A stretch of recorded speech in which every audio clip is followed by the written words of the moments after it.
Fiscal, gracias por este ratito. Bienvenido. Un placer estar acá, gracias. Buenas noches. Buenas noches. ¿Comparte? ¿En algo, en todo, en parte? En nada.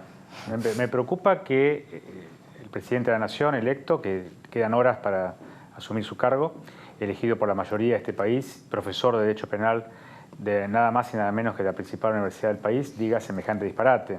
¿Por qué es un disparate? No hay presos políticos en la República Argentina, pero lo subrayo con resaltador. No hay presos políticos. Los últimos fueron en 1983 en el gobierno militar y recuperaron su libertad antes de la asunción del doctor Alfonsín.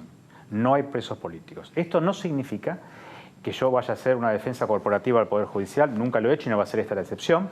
El Poder Judicial tiene muchas deudas, recién ustedes estaban comentando algunas, con la comunidad que nos paga el sueldo, con las expectativas que tiene la sociedad frente a sus jueces y fiscales y organismos jurisdiccionales. Puede haber detenciones arbitrarias, puede haber prisiones preventivas abusivas, puede haber sentencias absurdas. Todo eso está dentro del debido proceso legal. Todo eso hace que una persona que está privada de su libertad sea un detenido del sistema judicial en una república, en una vida democrática. O sea, puede haber jueces que no hagan bien su trabajo, pero no convierte en preso político al detenido. Ni nadie tomó decisiones con extra limitaciones sobre lo que la ley no le permite. No, por supuesto que no. En todo caso podrá ser discutible la actitud de tal o cual, si es más permisivo o menos permisivo en las preventivas, Claro. Pero no con pasar por arriba con la ley. Hace más de medio siglo la Corte Nacional estableció la doctrina de la arbitrariedad y la apreciación absurda de la prueba, justamente para establecer que hay sentencias arbitrarias. Y también puede haber resoluciones que no son sentencias, por ejemplo la prisión preventiva, que puede ser abusiva, que puede ser arbitraria, que puede ser contraria a derecho, que puede ser un disparate, son palabras que utilizamos a diario, que puede ser una aberración jurídica, pero de ninguna manera transforma esto en un preso político, como sí los hay, por ejemplo, en Venezuela, en el helicoide de Caracas. Es una gran falta de respeto a los verdaderos presos políticos que existen, lamentablemente, en muchos países del mundo, que no tienen nada que ver con la situación de nuestros detenidos. Ahora, la contracara de esto es que hay prisiones preventivas abusivas, es decir, que las personas son inocentes, constitucionalmente hablando, porque todavía no hemos podido destruir su estado de inocencia con una sentencia, aunque sea una sentencia no firme, pero una sentencia, siguen estando procesados, seguimos estando en la etapa de investigación, pero hay una multiplicidad de instancias que supera con holgura el Pacto de San José de Costa Rica, que nos exige un doble conforme. Esto es una doble instancia, por lo menos un tribunal superior que analice lo resuelto por el inferior. Acá tenemos una quíntuple instancia, siendo generosos: apelación, casación, recurso extraordinario, queja por recurso denegado en la Corte y también el recurso internacional ante la Corte Interamericana.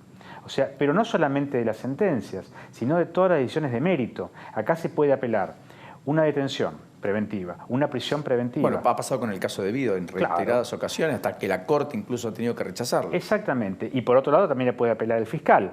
Se puede apelar el procesamiento, se puede apelar la elevación a juicio. Después se pueden apelar las denegatorias de nulidades. En fin, hay una multiplicidad de recursos al alcance de la mano de los defensores. No es una crítica a la defensa echa mano a lo que tiene, a las herramientas legales. Así ahora, como el juez también, el fiscal también. Claro, pero esto hace que los procesos no terminen nunca. Entonces siempre son las personas que están sometidas al poder penal del Estado inocentes, porque constitucionalmente es un estado de inocencia hasta que una sentencia definitiva diga lo contrario. Ahora, todo esto, que son deficiencias del sistema, errores nuestros, de los magistrados, errores que no se le puede achacar a la ley, no convierte al detenido en preso político. Ahora, esto que usted me dice, doctor, me quiero parar ahí, porque si no es un error que se le pueda achacar a la ley, no hay modificación posible que emerja de la ley que cambie estas prácticas. ¿Qué lo cambia? Mejores jueces, mejores fiscales. Sin ninguna duda. Por eso yo digo, no voy a hacer defensa corporativa. Yo me puedo hacer cargo de mis errores, no puedo hacerme cargo de todos los errores del Poder Judicial. ¿Con esta legislación los procesos podrían ser mucho más veloces, mucho más rápidos? No, hay que cambiarla. Entonces también hay un problema de ley. Sí, pero no podemos tener esta multiplicidad de instancias. No puede haber esta multiplicidad de instancias. Es demasiado, porque no terminan nunca los procesos. Aunque se tenga la mayor y mejor voluntad, no terminan nunca, porque permanentemente hay apelaciones, o recursos al Tribunal de Casación, a la Cámara de Casación, o recursos ante la Corte. Y en la provincia pasa exactamente lo mismo.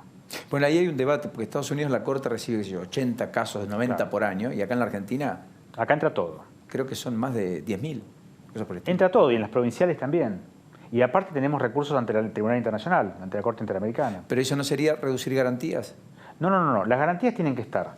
Pero ya digo, el Pacto San José de Costa Rica... que habla de doble instancia. Doble instancia. Doble instancia. ¿Y quiénes tienen doble instancia de los países de la región?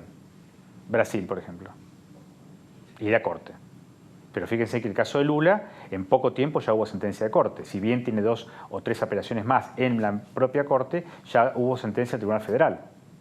En poco tiempo. Nosotros no tenemos sentencia nunca. ¿Siente los nuevos tiempos de la justicia, los nuevos vientos? ¿Lo siente? Yo los espero. Yo espero que en la justicia penal dejemos de una vez y para siempre el nefasto abolicionismo penal, que viene infectando a la justicia penal de hace 30 años desde las facultades de Derecho. Hoy en día, el delincuente, esto se enseña en la facultad, es en realidad la víctima del sistema capitalista que lo excluyó, quitándole oportunidades. Y el resto, la comunidad representada en su audiencia, los que no cometemos delitos, somos los culpables. ¿Es un disparate? Lo es. Esto es lo que se enseña en la facultad. Por ejemplo, la reincidencia y la peligrosidad. ¿Hay personas más peligrosas que otras? Sí, por supuesto. ¿Hay reincidentes? Sí los hay. Esas son categorías estigmatizantes del derecho penal del enemigo. Eso se enseña en la facultad. Eso no solamente se enseña en la facultad, hay que repetirlo como loro en las facultades para ser abogado. Y lo más grave, que hasta hace muy poquito, había que repetirlo como loro en los consejos de la magistratura para ser magistrado. ¿Funcionan los consejos de la magistratura? En la provincia de Buenos Aires funciona en cuanto a la selección, pero hay que repetir hasta hace poco el catecismo zaffaroniano. Eso está cambiando. Espero que cambie definitivamente. No que se elimine el abolicionismo como doctrina, pero vamos a leer también a los clásicos. Vamos a leer a Soler, a Núñez, a Fontán Balestra. A los que dicen, que el delito justamente es una conducta prohibida por la ley, que el legislador escoge entre todas las conductas humanas y que deben ser sancionadas con una pena luego de un debido proceso. Nada más y nada menos. Ahí hay algunos que le podrían decir, bueno, está bien, pero si somos rigurosos, después lo que no estamos teniendo es la otra gran pata de la pena, que es donde se produce el cumplimiento de la pena, los penales, las cárceles, etcétera, que no son para regenerar, sino para profesionalizar en el delito, y donde se cometen vejámenes de todo tipo, y donde el único o la única restricción a la vida tiene que ser la libertad, no otra, y sin embargo hay una multiplicidad de restricciones adicionales que convierte a ese reo muchas veces en algo que cuando sale del muro sale con sed de venganza. Peor de lo que entró. Exacto. Eso es verdad. Ahora fíjense que todos los reclamos son por el estado calamitoso de las cárceles, que es real, por el hacinamiento, que es real, por la superpoblación, que es real, pero nunca se escucha un reclamo para la construcción de nuevas cárceles. Nunca se escucha un reclamo para la reparación de las existentes. Nunca se escucha un reclamo para que haya más profesores de oficios, para que haya maestros, para que haya capacitación dentro de los penales, para aquellos que voluntariamente quieran hacerlo. Nadie habla del trabajo carcelario, porque es políticamente incorrecto inaugurar cárceles. Nadie quiere la foto cortando cintas en un presidio, porque de la vereda de enfrente van a decir, ellos construyen cárceles, nosotros escuelas. Todo el mundo está pensando a lo de la política. Hay una tarea ideológica, dice usted. No tenga duda. La política hoy es líquida, hoy es instantánea, se basa en la encuesta de opinión, en el sondeo de imagen, en el estudio de redes sociales, a ver cómo mido, a ver cómo repercute, a ver qué dice la gente en Facebook, en Twitter o en Instagram. Y se mide permanentemente, no ante una elección, se mide hasta cuando una persona va a los almuerzos televisivos. Me refiero al político, ¿no? ¿Y el juez es muy distinto? Sí, por lo menos no necesitamos de la... ¿No está ahí también un poco mimetizado de...? No, al contrario, nosotros no necesitamos las encuestas, ni quiero caerle bien a la gente. Yo no necesito caerle bien a la gente. ¿Usted, pero otros colegas? Hablo de mí, no puedo hablar de otros. Tampoco voy a hacer defensas corporativas, lo reitero. Hay gente que pretende usar la magistratura como catapulta política, como trampolín político. Hay que dedicarle, esa persona tiene que dedicarse a la política, a hacer política y bueno, participar de los espacios, como se dice ahora, no de los partidos, de los espacios políticos. No se puede decidir, en el caso de los jueces, o peticionar, en el caso de los fiscales, de acuerdo a los humores del momento, o a las encuestas de opinión. Por eso usted se oponía tanto a justicia legítima, ya como concepto y además como idea. Claro, porque es un partido político dentro de la justicia. Uno puede tener ideologías, las tenemos obviamente, si no, somos animales políticos, el individuo es un animal político, uno tiene ideologías, tiene preferencias, hasta puede en una charla fuera del fuero, fuera del tribunal como esta, podemos tener una expresión política, Siempre con respeto, por supuesto, porque somos magistrados. Ahora, si trasladamos esa ideología política a una militancia judicial, ahí estamos cerrando. Y ahí tenemos que dar el paso al costado. Antes de las preguntas de Nacho, Lourdes, en este apasionante diálogo y tan franco y sincero que mucho le agradezco, fiscal, por favor. ¿Cómo se encuadraría usted? ¿Quién es usted? Ideológicamente, ¿qué apetitos o qué cosmovisión de la vida y el mundo tiene? ¿Qué preferencias políticas? Sí, yo soy un privilegiado porque trabajo en lo que amo. O sea, es una vocación dentro de la vocación. Siempre quise ser abogado, siempre quise estar en el Poder Judicial y dentro del Poder Judicial siempre quise estar en el Ministerio Público. Y tuve todas las suertes porque me recibí, pude ingresar al Poder Judicial y pude ser nombrado fiscal. O sea, tengo primero el privilegio de tener trabajo en Argentina y segundo, tener trabajo en lo que amo. O sea que yo soy un privilegiado. Para mí es una beca, me pagan por hacer lo que amo. Voy contento de trabajar cada vez que me levanto.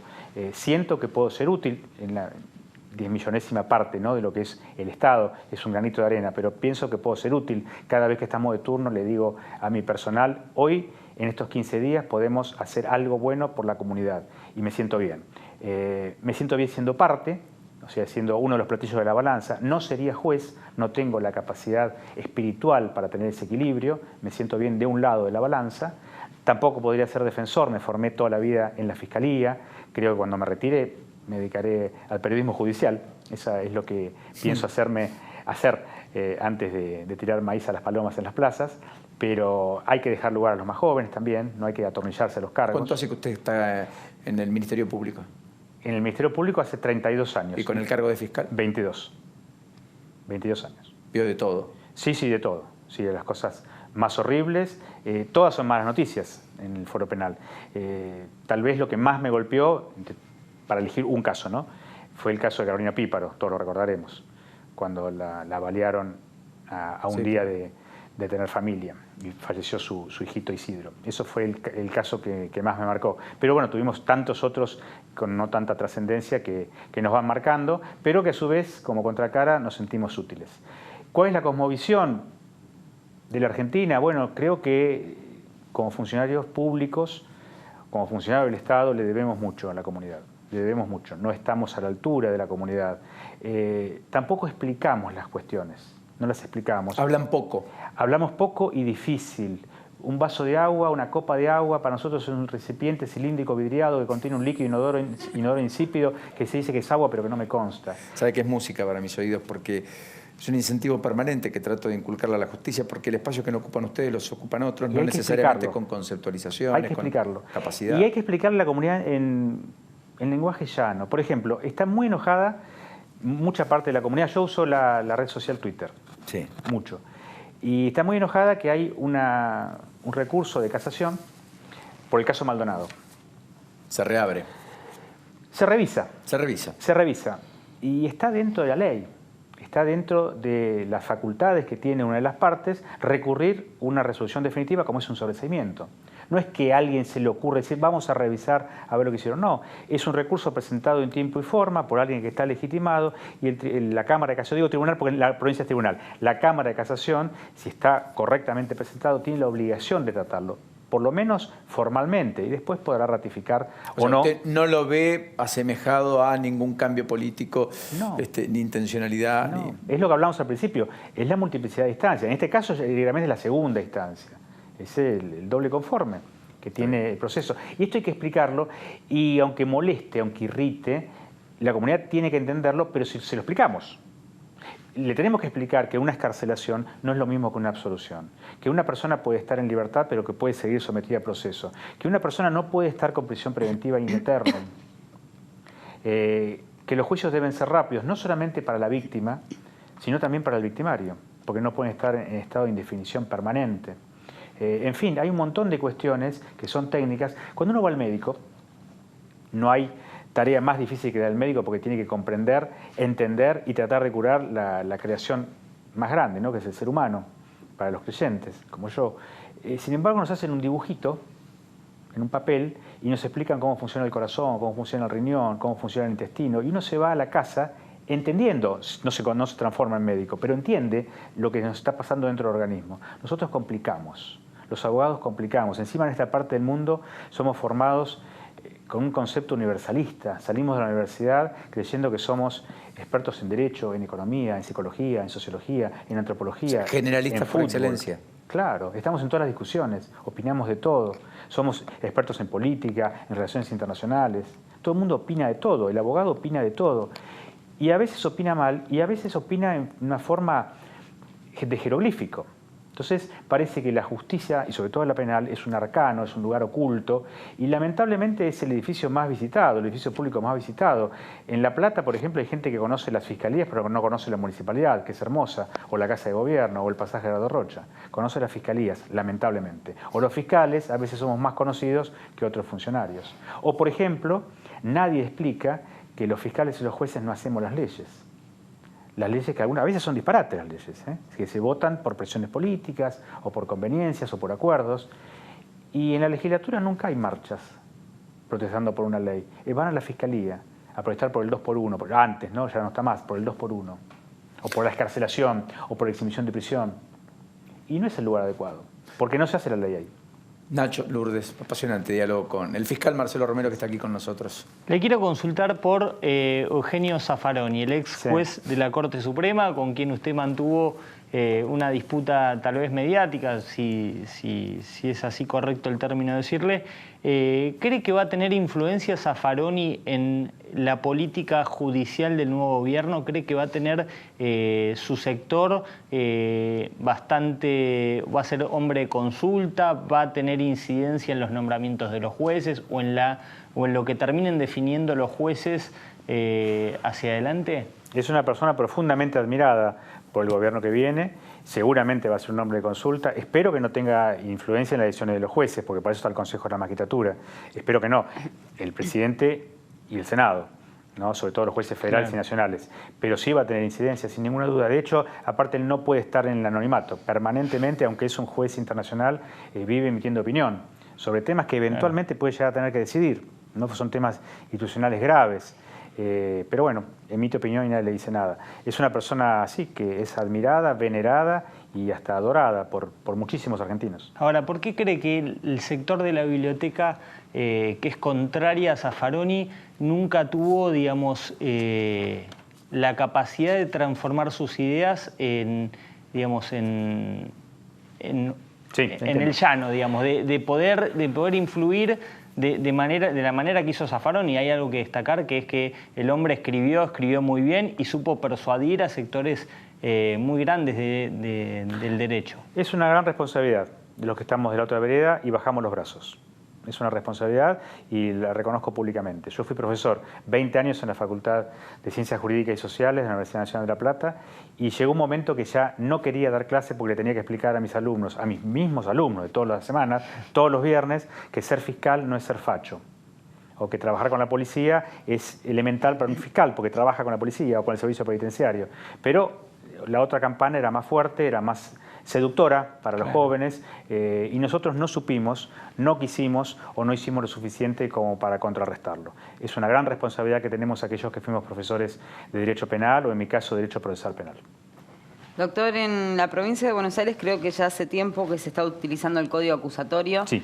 En Nación recién se está empezando a implementar. ¿Cómo cree que esto va a funcionar? Porque la verdad que hasta ahora hemos tenido un sistema mixto que en muchas cosas tiene falencias, y a mi criterio el código acusatorio es muy positivo. No sé cómo lo ve usted. Bueno, yo me nombraron fiscal con el nuevo sistema, o sea que soy hijo del acusatorio en el 98. Claro. Yo lo defiendo, creo que es lo que más se adecua al sistema constitucional argentino y a las modernas tendencias, ¿no? Sobre todo a la diferenciación de roles y funciones. Esto no significa, como he escuchado decir, y lo hemos escuchado también en provincia, que los jueces pierden poder. El juez tiene exactamente el mismo poder y autoridad porque es el director del proceso, y los fiscales no somos jueces. Los fiscales somos una magistratura requirente, peticionante.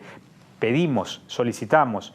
Todas las medidas excepcionantes de las garantías constitucionales están en manos de los jueces. Sí van a perder, eso es cierto, para aquellos que son medio figuretti como yo, protagonismo. El protagonista es el fiscal, porque es el que lleva adelante la investigación.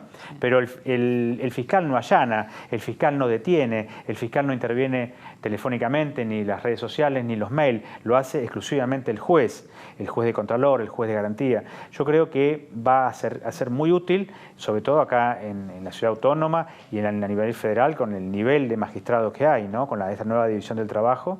Y el Ministerio Público se va a ver fortalecido. Y la comunidad va a tener en el fiscal una persona que va a poder emitir opinión, que no es como el juez que no puede hablar, que no puede decir nada, que tiene que estar ahí en silencio hasta el momento de la sentencia. El fiscal se va a convertir realmente en ese representante que debe ser de la comunidad en los procesos penales. Ahora, ¿cree que la ley del arrepentido con el código acusatorio va a servir más que como ha venido manejándose ahora? Porque ha sido muy criticada la ley del arrepentido que se sancionó en el año 2016 y justamente mucho tiene que ver con que el proceso no lo maneja el fiscal, sino que lo maneja el juez. Sí. Toda la ley es perfectible. Ahora, las leyes son palabras. Ustedes son profesionales de la palabra, no se lo voy a explicar, pero son oraciones subordinadas, son proposiciones, muchas veces son copias de otras legislaciones, de otros institutos, de otros países.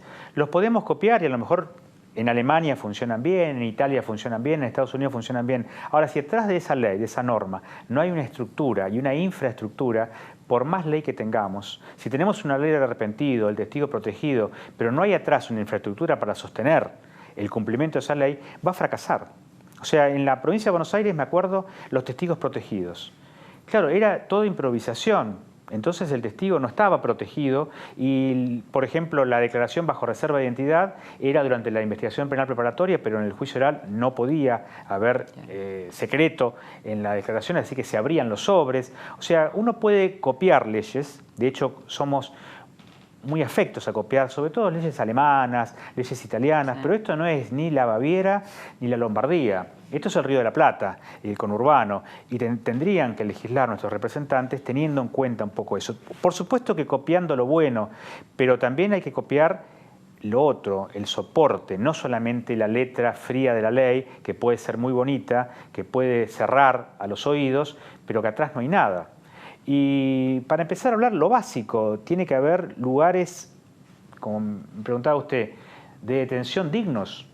No puede haber presos en comisarías, porque las comisarías son lugares que no son para alojar detenidos. Tiene que haber alcaidías y la población creció, habrá que construir nuevas cárceles y habrá que tener talleres y los detenidos tienen que tener la oportunidad de estudiar. Y eso no se hace con la ley. O sea, podemos tener la mejor ley, el mejor código, las mejores intenciones, pero atrás tiene que haber un soporte edilicio de infraestructura que lo mantenga. ¿Le gustan las cárceles con distintos anillos? Donde a medida que se van acercando a la perspectiva de libertad, los regímenes pasen a ser semiabiertos, que tengan un contacto mayor, que tengan mayor contenido, digamos, con el mundo exterior. Sí. Incluso que lo que ganen dentro del penal, cumplimentando tareas, oficios, etcétera, que fortalecen al sistema penitenciario, desde hacer el pan, pasando por, qué sé yo. Sí, las mesas, las sillas, etcétera, sin ninguna duda. Sin ninguna duda. Que todo eso después signifique que cuando sale del penal tenga un recurso económico para un emprendimiento, para, en fin, para un desenvolvimiento en la vida. El detenido debe trabajar o hacer algo productivo, estudiar, aprender un oficio, enseñar un oficio. A veces hay muchachos que no saben agarrar un martillo, una tenaza, una pinza, y hay detenidos más viejos o más antiguos que sí lo saben hacer.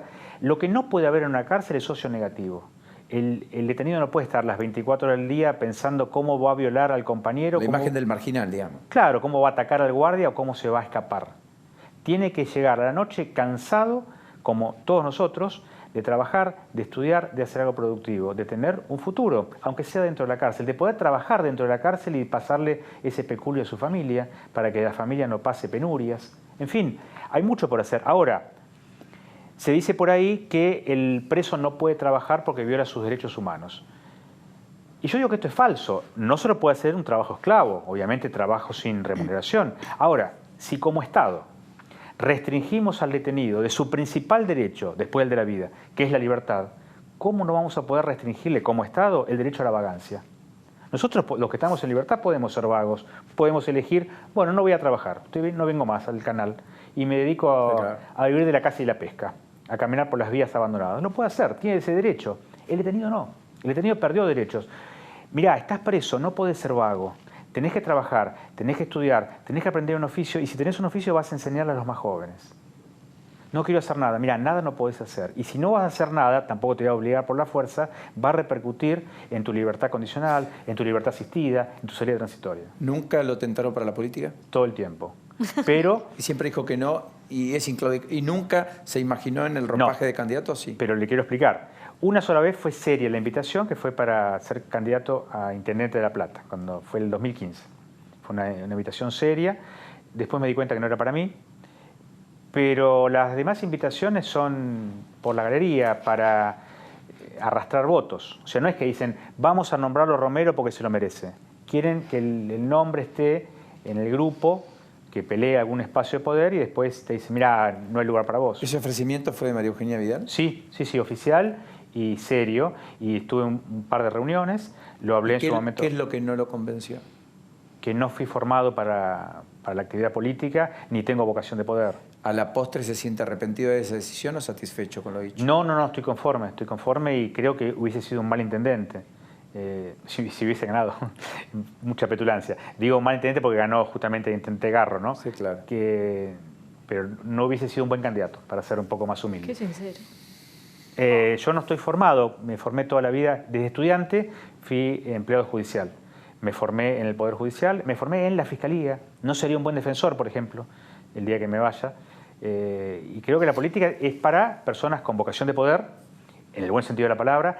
Hay que saber de negocios, en el buen sentido de la palabra, hay que manejar dineros ajenos. Yo el único negocio que hice en mi vida fue comprar un auto. ¿Cómo le fue? Me fue bien, pero no sabría qué hacer, si hay que hacer una obra, si hay que pedir un préstamo.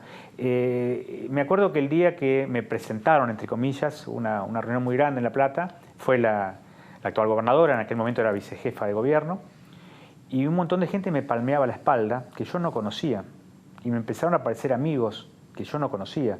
Entonces me di cuenta que era un ambiente que no sabía cómo manejarme y que no iba a poder responder. Bueno, los que venimos del interior tenemos la frase de nuestros padres y nosotros hoy, cuando dicen, cuidado que las luces de la ciudad no te obnubilen. Claro, sí, por supuesto. Bueno, usted en algún momento sintió que lo estaban obnubilando. Sí, me llevaban como muñequito de torta. Yo sentí en un momento que... Lo cual es peor. Claro, me llevaban porque no voy a tampoco tener falsa modestia. Uno es conocido en la ciudad y creo que tengo un prestigio chiquito, muy chiquito, pero que es mío, que se ganó a través de los años. Y bueno, entonces el político a veces quiere aprovechar, no solamente en el caso mío. Me enteré cómo son las encuestas a esa altura, cuando todavía no hay candidatos. Llaman por teléfono, van a las casas y preguntan a quién votarían. Entonces la gente dice, no quiero saber nada con los políticos. No, justamente esto es para ver a quién votaría usted que no sea político profesional. Entonces saltan los jugadores de fútbol, de estudiantes de gimnasia, los presidentes de los clubes, el médico pediatra, algún fiscal. Entonces mi nombre apareció varias veces. También aparecieron los nombres de Martín Verón. Palermo. De Palermo, de Verón. ¿Se acuerda? Barros Esqueloto. Exactamente, se acuerda bien. Bueno, de hecho, algunos incursionaron. Claro, así fue. Y bueno, acá estoy. Gracias por este ratito. A ustedes, un enorme placer y muy Gracias. generoso por haber venido de La Plata un viernes a esta hora. Gracias. Muy generoso.